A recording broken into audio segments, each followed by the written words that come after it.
शिवराय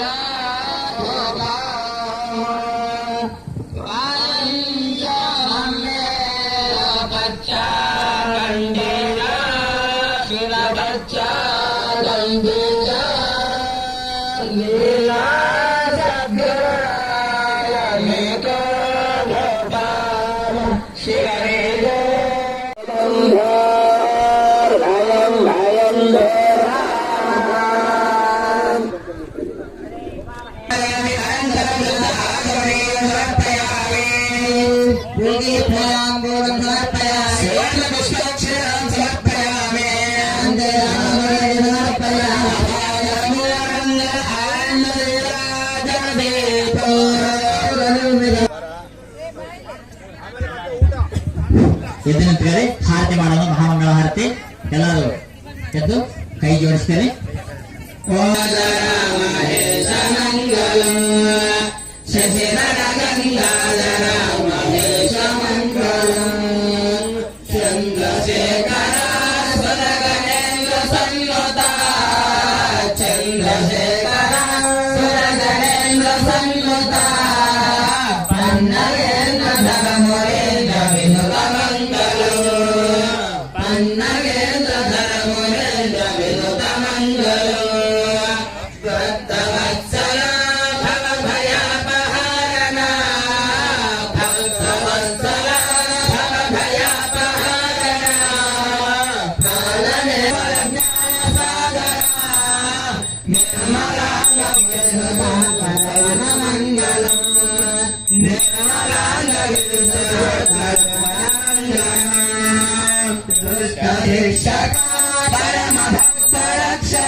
ಶ್ರೀ ಉಮಾಮಹೇಶ್ವರಾಭ್ಯಾಂ ನಮಃ ಆತ್ಮದಯ ಪ್ರದಕ್ಷಿಣ ನಮಸ್ಕಾರಾನ್ ಸಮರ್ಪಯಾಮಿ. ನಿಂತಲ್ಲೇ ಎಲ್ಲರೂ ಭೂಮಿಗೆ ನಮಸ್ಕಾರ ಮಾಡ್ಕೊಂಡ್ಬಿಡ್ರಿ. ಓಂ ಸರ್ವದೇವ ನಮಸ್ಕಾರಂ ಈಶ್ವರ ಪ್ರತಿಗಚ್ಚತೆ ಶಿರಸಾ ಪ್ರದಕ್ಷಿಣ ನಮಸ್ಕಾರಾನ್ ಸಮರ್ಪಯಾಮಿ. ಅನಯಾ ಧ್ಯಾನವಾಹನಾದಿ ಷೋಡಶೋಪಚಾರ पूजय मंडप देवता पूजय श्री पार्वती परमेश्वर प्रधान कलश देवता पूजय भगवान सर्वहिता सुप्रसन्ना वरदा भवन्तु इति साक्षात् हिरण्यगर्भं श्री परमेश्वरार्पणमस्तु। श्री पंचगद्गुरु पंचाचार्य महाराज की श्री गणपति महाराज की नवरांबा समेत मल्लिकार्जुन महास्वामी की भद्रकाली समेत वीरभद्रेश्वर महास्वामी की चंद्रशेखर शिवाचार्य महास्वामी की सिद्ध शिवाचार्य महास्वामी की नवसिद्धलिंग शिवाचार्य महास्वामी की देव शिवाचार्य महास्वामी के मंगलम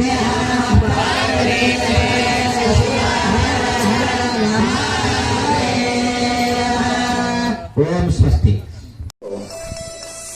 ಅಲ್ಪಾಹಾರವನ್ನ ಸೇವನೆ ಮಾಡಿ ಟಿಫಿನನ್ನ ಮುಗಿಸ್ಕೊಡ್ರಿ. ಟಿಫಿನ್ ಆದ ನಂತರ ನಿಮಗೆ ಕೊಟ್ಟಿರ್ತಕ್ಕಂಥ ವಸ್ತ್ರವನ್ನ ಧಾರಣೆ ಮಾಡಿಕೊಂಡು ಯಾಗಶಾಲೆಯ ಒಳಭಾಗದಲ್ಲಿ ಬರಬೇಕು.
ನಮಸ್ಕಾರ ರೀ ಗೌಡ್ರೆ.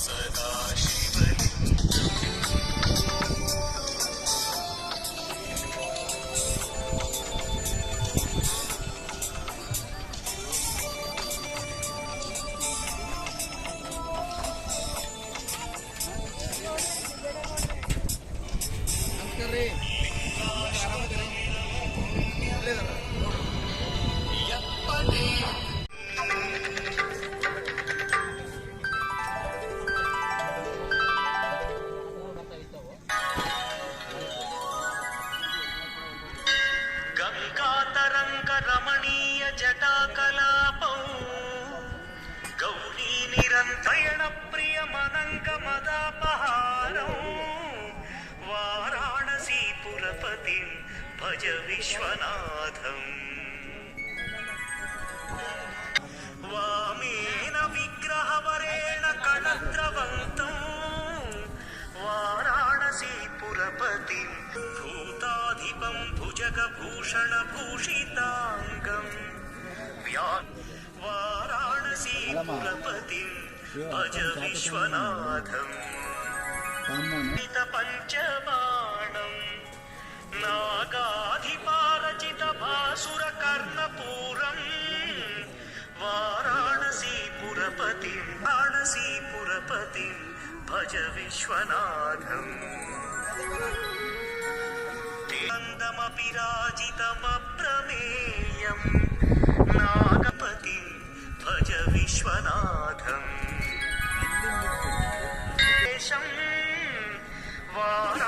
वाराणसीपुरपतिं भज विश्वनाथं वाराणसीपुरपतिं भज विश्वनाथं वाराणसीपुरलोकमवाप्नोति शिवेन सह मोदते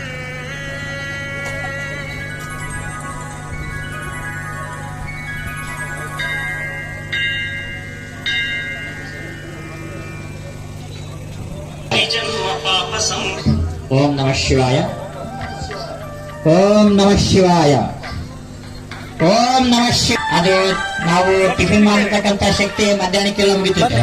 ಹಾಗೆಯೇ ನೀವು ಓಂ ನಮಃ ಶಿವಾಯ ಅನ್ನುವಂತ ಶಿವಾಯ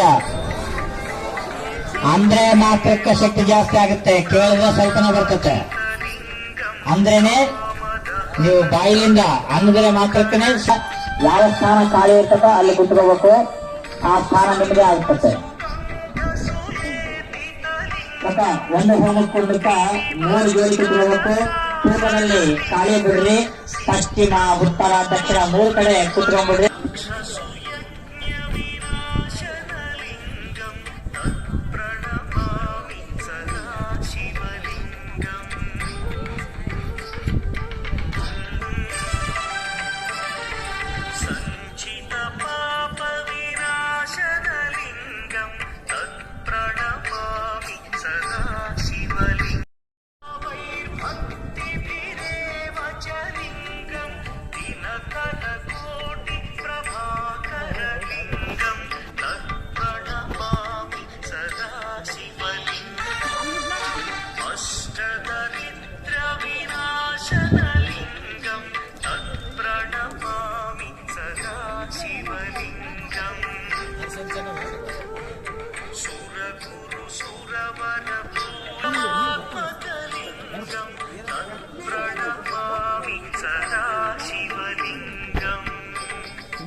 ಏಕಾಷ್ಟಕಮಿದಂ ಪುಣ್ಯಂ ಯಃ ಅರ್ಪಣಂ ತ್ರಿಶಾಖೈಃ ಬಿಲ್ವಪತ್ರೈಶ್ಚ ಅಚ್ಚಿತ್ರೈಃ ಕೋಮಲೈಃ ಶುಭೈಃ ತವ ಪೂಜಾಂ ಕರಿಷ್ಯಾಮಿ ಏಕಬಿಲ್ವಂ ಒಂದು ಹೋಮಕುಂಡಕ್ಕೆ 4 ಜೋಡಿ ಕೂತ್ಕೊಳ್ಳಿ. ಜನ ಜಾಸ್ತಿ ಆಗಿರೋ ಕಾರಣ 4 ಜೋಡಿ ಕೂತ್ಕೊಂಡ್ರಿ. 4 ಜೋಡಿ 4 ವ್ಯಕ್ತಿಗಳಿಗೆ ಕೂತ್ಕೊಂಡ್ಬಿಡ್ರಿ. ಆಸನಗಳು ಕಾಯ್ಕೊಡ್ತಾರೆ, ಆಸನ ಬರ್ತಾರೆ. ನಕ್ತಂ ಹೌಷ್ಯಾಮಿ ದೇವೇಶ ಏಕಬಿಲ್ವಂ ಯಾವ ಸಾಯಂಕಾಲ ಅಖಂಡ ಬಿಲ್ವಂ ಮೇಲೆ ಹೋಗೋದು. ಅಲ್ಲಿ ಮಂಡಕ್ಕಿ ಮಿರ್ಚಿಲಿ ತಿಮ್ಮಲ್ಲಿ ಕಾಂಡ್ರೆ ಆಮೇಲೆ ಕಾಲು ಕೃತಂ ನಾಮ ಸಹಸ್ರೇನ ಏಕಬಿಲ್ವಂ ಶಿವಾರ್ಪಣಂ ಯಶು ವಿಪ್ರಾಣಾಂ ತಟಾಕಂ ದಶಕುಪ್ಪಯೋ ಯಜ್ಞಕೋಟಿ ಸಹಸ್ರಸ್ಯ ಏಕಬಿಲ್ವಂ ಶಿವಾರ್ಪಣಂ ದಂತಿಕೋಟಿವಂ ಶಿವಾರ್ಪಣಂ ಬಿಲ್ವಾನಾಂ ದರ್ಶನಂ ಪುಣ್ಯಂ ಸ್ಪರ್ಶನಂ ಪಾಪನಾಶನಂ ಅಘೋರ ಪಾಪ ಸಂಹಾರಂ ಏಕಬಿಲ್ವಂ ಶಿವಾರ್ಪಣಂ ಸಹಸ್ರೇಷು ಸಹಸ್ರೋಪನಯನಂ ತಥಾ ಅನೇಕ ಜನ್ಮ ಪಾಪಾನಿ ಏಕಬಿಲ್ವಂ ಶಿವಾರ್ಪಣಂ ದೇವಾಷ್ಟಕಮಿದಂ ಪುಣ್ಯಂ ಯಃ ಪಠೇತ್ ಶಿವಸನ್ನಿಧೌ ಶಿವಲೋಕಮವಾಪ್ನೋ.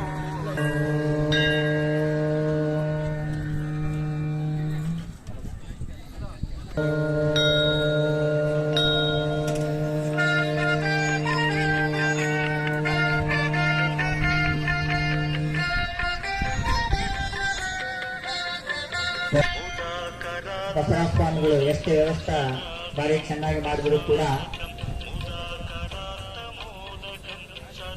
ಏನೋ ಒಂದು ಕಡಿಮೆಯಾಗಿರ್ಬೋದು. ಒಂದೇ ನೀವು ಎಷ್ಟೇ ಖರ್ಚು ಮಾಡಿ ಅದಕ್ಕೆ ಎಷ್ಟು ಅಂತ ಸೀಮಿತ ಮಾಡಿರ ಅದು ಕೊಟ್ಟರು ಕೂಡ ಅದನ್ನು ಸಮಾನ ಅಲ್ಲ. ಅದರ ಜೊತೆಗೆ ನಾವು ಎಷ್ಟೇ ಸೇವೆ ಮಾಡಿದ್ರೂ ಕೂಡ ದೇವರು ಮೆಚ್ಚುವಂತ ಒಂದು ಸೇವನೆ ಮಾಡ್ತೀವಿ. ಹಂಗೆ ಗಾಳಿ ಬೀಸ್ತತೆ, ಆ ಗಾಳಿ ಎಲ್ಲಾರ ಮೇಲೂ ಆ ಗಾಳಿ ಬೀಸ್ತತೆ. ಅದು ನಿಸ್ವಾರ್ಥವಾಗಿ ಅದರ ಕೆಲಸ ಮಾಡ್ತತೆ.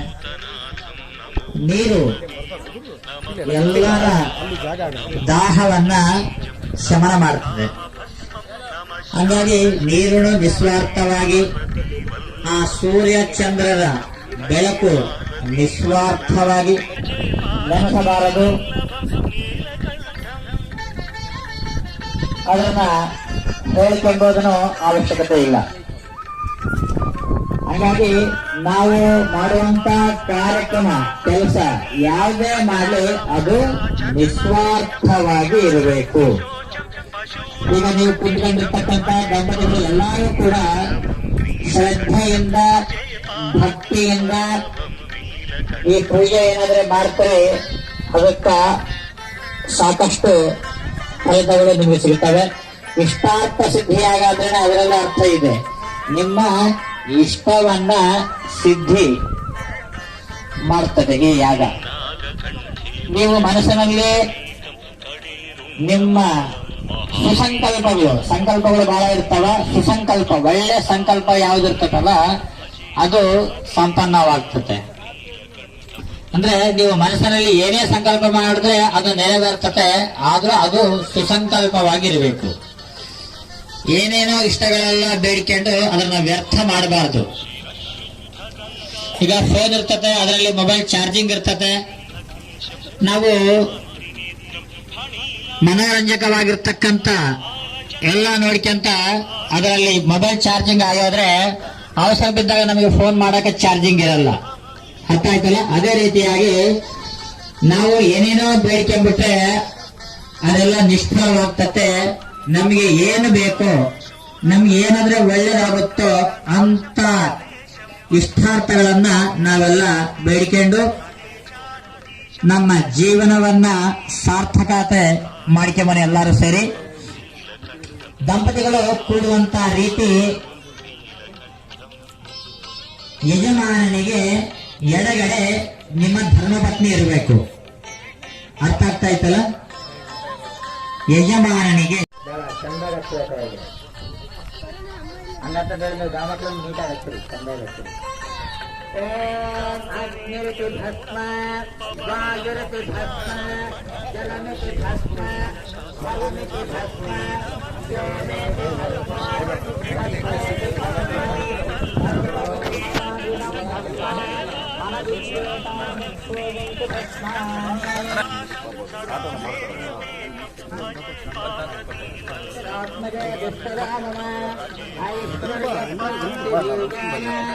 ಭಸ್ಮೇತಿ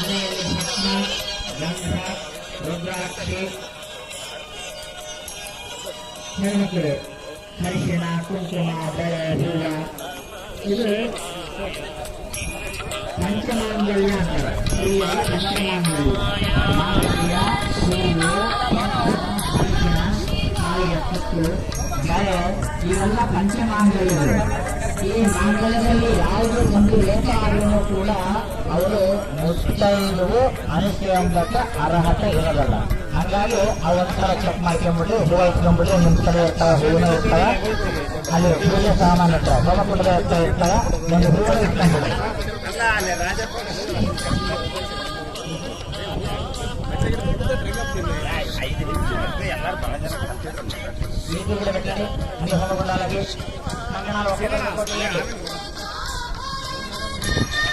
ಮನೆಯೊಳಗ ಒಂದು ಗೋವನ್ನ ಗೋಶಾಲೆಗೆ ದಾನ ಕೊಡೋದ್ರ ಮೂಲಕ ಅವ್ರ ಮನೆತನದಲ್ಲಿ ಮತ್ತೆ ಗಂಡು ಸಂತಾನ ಬೆಳೆದು ಅವ್ರ ವಂಶಾಭಿವೃದ್ಧಿ ಆಗುತ್ತೆ ಅಂತೇಳಿ ಶಾಸ್ತ್ರ ಹೇಳ್ತಾರೆ. ಅದಷ್ಟೇ ಅಲ್ಲ, ಒಂದು ಗೋಶಾಲೆಯನ್ನು ನಿರ್ಮಾಣ ಮಾಡುವುದರ ಮೂಲಕ ಆ ವ್ಯಕ್ತಿಗೆ ಎಷ್ಟು ಪುಣ್ಯ ಬರುತ್ತೆ ಅಂತ ಕೇಳಿದ್ರೆ, ಏನ್ ಎಲ್ಲಾ ದೇವತೆಗಳಂತ ಹೇಳ್ತೀವಲ್ಲ, ಆ ಎಲ್ಲಾ ದೇವತೆಗಳಿಗೆ ಗುಡಿ ಕಟ್ಟಿಸಿ ಗರ್ಭಗುಡಗಳ ದೇವರ ತಂದು ಸ್ಥಾಪನೆ ಮಾಡಿದ್ರೆ ಎಷ್ಟು ಪುಣ್ಯ ಬರ್ತದೋ ಅಷ್ಟು ಪುಣ್ಯ ಒಂದು ಗೋಶಾಲೆ ನಿರ್ಮಾಣ ಮಾಡಿದ್ರೆ ಬರ್ತದ ಅಂತ ಶಾಸ್ತ್ರ ಹೇಳ್ತಾ ಇದೆ. ಅಂತಹ ಪವಿತ್ರವಾದ ಕಾರ್ಯವನ್ನ ಇವತ್ತು ನಮ್ಮ ಬಸವರಾಜ ಶಾಸ್ತ್ರಿಗಳವರು ಮಾಡ್ಕೊಂಡು ಬಂದಿದ್ದಾರೆ. ಬಹುಶಃ ಎಲ್ಲರಿಗೂ ಗೋಮಾತೆ ಮೇಲೆ ಭಕ್ತಿ ಇರ್ತದ, ಆದ್ರೆ ಎಲ್ಲರಿಗೂ ಮಾಡಕ್ಕೆ ಸ್ಥಳಾವಕಾಶ ಇರಂಗಿಲ್ಲ, ಕಾಲಾವಕಾಶ ಇರಂಗಿಲ್ಲ. ಆದ್ರೆ ಇವತ್ತು ಎಲ್ಲರಿಗೂ ಕೂಡ ಅದರೊಳಗ ಪಾಲ್ಗೊಳ್ಳೋದಕ್ಕಾಗಿ ಅವರು ಕೂಡ ಗೋಸೇವೆ ಮಾಡುವಂತರ ಆಗ್ಲಿ ಅಂತೇಳಿ ಒಂದು ಸ್ಥಳಾವಕಾಶವನ್ನು ನಿಮ್ಮೆಲ್ಲರಿಗೆ ಮಾಡಿಕೊಟ್ಟಿದ್ದಾರೆ. ಅದಷ್ಟೇ ಅಲ್ಲದೆ ಅದರೊಳಗೆ ಪಾಲ್ಗೊಂಡು ನಿಮ್ಮೆಲ್ಲರಿಗೂ ಎಲ್ಲ ಇಷ್ಟಾರ್ಥಗಳನ್ನು ಪಡೆಯುವಂತ ಒಂದು ಅವಕಾಶವನ್ನು ಕೂಡ ಇವತ್ತು ನಮ್ಮ ಬಸವರಾಜ ಶಾಸ್ತ್ರಿ ಅವರಲ್ಲಿ ಮಾಡಿಕೊಟ್ಟಿದ್ದಾರೆ. ಅಂತಹ ಗೋಮಾತೆ ಸೇವೆಯನ್ನು ಅವರು ಮಾಡ್ತಾ ಇದ್ದಾರೆ. ಅದರ ಜೊತೆಗೆ ಕೃಷಿ ಸಂಬಂಧಪಟ್ಟಂತೆ ನಾಳೆ ಅಥವಾ ನಾಡ್ದ ಕನ್ನೇರಿಯ ಪರಮ ಪೂಜ್ಯರು ಬರ್ತಾರ. ಬಹುಶಃ ಕೃಷಿ ಬಗ್ಗೆ ಇವತ್ತು ಬಿತ್ತಿ ಬೆಳೆಯುವಂತ ರೈತನೆಷ್ಟು ತಿಳ್ಕೊಂಡ ಗೊತ್ತಿಲ್ಲ. ಕನ್ನೇರಿ ಮಹಾಸ್ವಾಮಿಗಳು ಮಾತಾಡಿದ್ರೆ ಬಹುಶಃ ಕೃಷಿ ಅಂದ್ರೆ ಹೀಗೇ ಮಾಡಬೇಕು ಎನ್ನುವಂತ ರೀತಿಯಲ್ಲಿ ಅವರೆಲ್ಲ ವಿಚಾರಗಳನ್ನು ತಿಳಿಸ್ತಾರೆ. ನಮ್ಮ ದೇಶದೊಳಗ ಇಬ್ಬರು ಬಹಳ ಮುಖ್ಯ ಕಾರಣರಾಗ್ತಾರೆ ನಮ್ಮ ದೇಶ ಸುಭಿಕ್ಷವಾಗಿರ್ಬೇಕಂದ್ರೆ. ಒಂದನೇದು ಗಡಿಭಾಗದಲ್ಲಿ ಬೇರೆ ದೇಶಗಳಿಂದ ಉಂಟಾಗುವಂತ ಆಪತ್ತುಗಳನ್ನು ನಿವಾರಣೆ ಮಾಡೋದಕ್ಕಾಗಿ ತಮ್ಮ ಜೀವನವನ್ನು ಪಣವಾಗಿಟ್ಟು ಏನು ಹಗಲು ರಾತ್ರಿ ಗಡಿಭಾಗದಲ್ಲಿ ಕಾಯ್ತಾರಲ್ಲ ಮಿಲಿಟರಿ ಫೋರ್ಸ್, ಅವರನ್ನ ಪ್ರತಿನಿತ್ಯ ನೆನೆಸ್ಬೇಕಾಗ್ತದ. ಮತ್ತೆ 5 ಬೆರಳು ತುತ್ತು ಮಾಡಿ ನಾವು 3 ಹೊತ್ತು ಊಟ ಮಾಡ್ತೀವಿ ಅಂದ್ರೆ ಅದಕ್ಕೆ ಕಾರಣ ಒಬ್ಬ ರೈತನಾಗಿರ್ತಾನ. ನಮ್ಮ ದೇಶ ಸುಭಿಕ್ಷವಾಗಿರೋದಕ್ಕಾಗಿ ಒಬ್ಬ ಯೋಧ ಮತ್ತು ಒಬ್ಬ ರೈತ, ಈ ಇಬ್ಬರು ಬಹಳ ಮುಖ್ಯ ಕಾರಣರಾಗಿರ್ತಾರೆ. ಒಂದು ಕಡೆ ಇಂಗ್ಲಿಷ್ ನಲ್ಲಿ ಒಬ್ಬ ಮಾತು ಹೇಳ್ತಾನೆ, once in a life, everyone once in a life we need a doctor, we need a lawyer, we need a policeman, but every day 3 times a day we need a farmer ಎನ್ನುವಂತ ಮಾತು ಹೇಳ್ತಾನೆ. ಇದರ ಮಾತಿನ ಅರ್ಥ ಪ್ರತಿಯೊಬ್ಬ ವ್ಯಕ್ತಿಯ ಜೀವನದಲ್ಲಿ ಡಾಕ್ಟರಿನ ಅವಶ್ಯಕತೆ 1 ಸಾರಿ ಅಥವಾ ಎಷ್ಟೇ ಸಾರಿ ಬರಬಹುದು. ಸಮಸ್ಯೆ ಬಂದಾಗ ಲಾಯರ್ ಪೊಲೀಸರ ಒಂದು ಅಗತ್ಯ ಬೇಕಾಗ್ತದೆ. ಅದು ಜೀವನದಲ್ಲಿ ಯಾವಾಗ 1 ತಡವು ಅಥವಾ 2 ತಡವು. ಆದ್ರೆ ಪ್ರತಿದಿನ 3 ಒಪ್ಪತ್ತು ಬೇಕಾಗಿರುವಂತ ವ್ಯಕ್ತಿ ಯಾರ ಅಂತ ಕೇಳಿದ್ರೆ ಒಬ್ಬ ಫಾರ್ಮರ್ ಅಂದ್ರೆ ಒಬ್ಬ ರೈತ ಬೇಕಾಗ್ತದ ಅಂತೇಳಿ ಒಬ್ಬ ಇಂಗ್ಲಿಷ್ ಕವನ ಬರ್ಕೊಂಡು ಬರ್ತಾನ. ರೈತ ಇಲ್ಲದೆ ಹೋದ್ರೆ 3 ಹೊತ್ತು ಊಟ ಮಾಡಕ್ ಸಾಧ್ಯ ಆಗಲ್ಲ. ಅಂತಹ ರೈತ ಇವತ್ತು ಬಹಳ ಕಷ್ಟಗಳನ್ನು ಪಡ್ತಾ ಇದ್ದಾನೆ. ಮುಖ್ಯವಾಗಿ ಹೇಳ್ಬೇಕಂದ್ರೆ ಹಳ್ಳಿ ಊರಾಗ ಒಕ್ಕಲ್ತನ ಮಾಡ್ತಾನ ರೈತ ಅಂದ್ರೆ ಅವನಿಗೆ ಮದುವೆ ಆಗೋದೇ ಕಷ್ಟ ಇದೆ. ಊರಾಗ ಹೊಲ ಇರಬೇಕು, ಸಿಟಿ ಒಳಗೆ ಕೆಲಸ ಮಾಡ್ತಿರ್ಬೇಕು. ಹೊಲ ಬೀಳಿದ್ರು ಚಿಂತಿಲ್ಲ, ತಂದೆ ತಾಯಿ ಊರಾಗಿರ್ಬೇಕು, ಮಗ ಸಿಟಿಯಾಗಿರ್ಬೇಕು. ಹಾಗಿದ್ರೆ ಮಾತ್ರ ಕನ್ಯೆ ಕೊಡ್ತೀವಿ ಎಂಬ ಕಾಲ ಬಂದದು. ಅದಕ್ಕಾಗಿ ರೈತನಿಗೆ ಬೆಲೆ ಯಾವಾಗ ಸಿಗುತ್ತೆ ಅಂತ ಕೇಳಿದ್ರೆ, ನಾವು ಪ್ರತಿನಿತ್ಯ ಏನು ಊಟ ಮಾಡಬೇಕಾದ್ರೆ ಒಮ್ಮೆ 1 ಸಾರಿ ಆದ್ರೂ ಆ ರೈತ ಸುಖವಾಗಿರ್ಲ ಅಂತೇಳಿ ನಾವೇನಾದ್ರೂ ಹಾರೈಸಿ ಊಟ ಮಾಡಿದ್ದಾದ್ರೆ, ಈ ಗೋಶಾಲೆ ಮುಖಾಂತರ, ಗುರುಕುಲ ಸ್ಥಾಪನೆ ಮುಖಾಂತರ ಅತ್ಯುತ್ತಮವಾದ ಒಂದು ಲೋಕ ಕಲ್ಯಾಣ ಕಾರ್ಯವನ್ನು ನಮ್ಮ ಬಸವರಾಜ ಶಾಸ್ತ್ರಿ ಹಮ್ಮಿಕೊಂಡು ಬಂದಿದ್ದಾರೆ.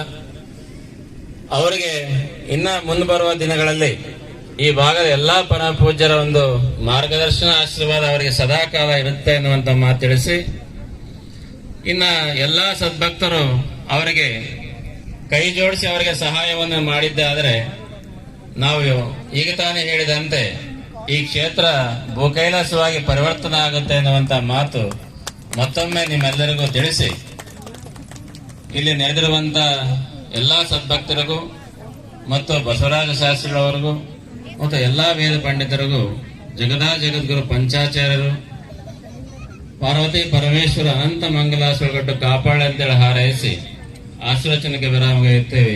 ಓಂ ಶಾಂತಿ ಶಾಂತಿ ಶಾಂತಿ. ಗೋಮಾತೆಯ ಸೇವೆ ಮಾಡಿದರೆ ಏನೇನು ಫಲ ಸಿಗುತ್ತೆ ಅಂತ ಹೇಳಿ ಅಂತೂ ಪೂಜ್ಯ ಶ್ರೀಗಳು ಬಹಳ ಸುಂದರವಾಗಿ ತಮ್ಮ ಆಶೀರ್ವಚನವನ್ನು ನೀಡಿದರು.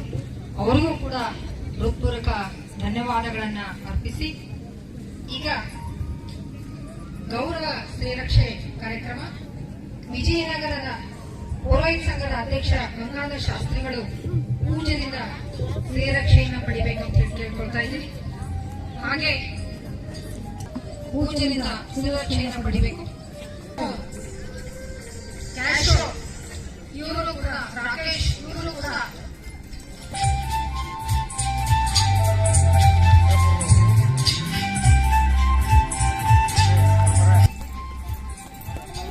ಮಹೇಶ್ ಗೌಡ ಎಮ್ಮಿಗಳೂರು, ಮಂಜುನಾಥ್ ಸ್ವಾಮಿಗಳು ಎಚ್ ವೀರಾಪುರ, ಹಾಲಿನ್ ಗೌಡ್ ಹೊಸಪೇಟೆ, ಇವರು ವೇದಿಕೆಗೆ ಬಂದು ಪೂಜೆಯಿಂದ ಶ್ರೀರಕ್ಷೆಯನ್ನು ಪಡಿಬೇಕಂತ ಹೇಳಿದ್ರೆ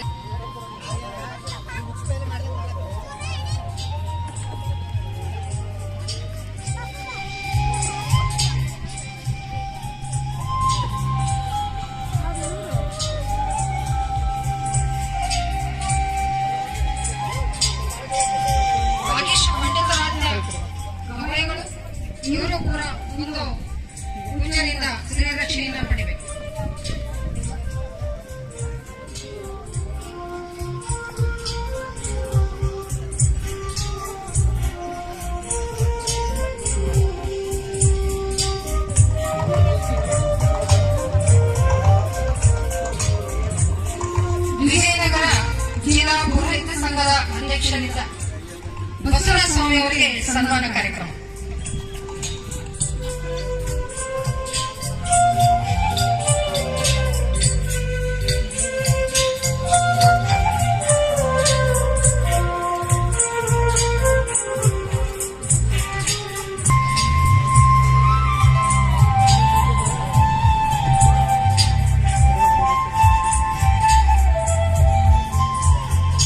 ಗೌರವವನ್ನ ಸಲ್ಲಿಸ್ತಾರೆ. ದಯವಿಟ್ಟು ಅದನ್ನು ಸ್ವೀಕರಿಸಬೇಕಂತ ಕೇಳ್ಬೋದು.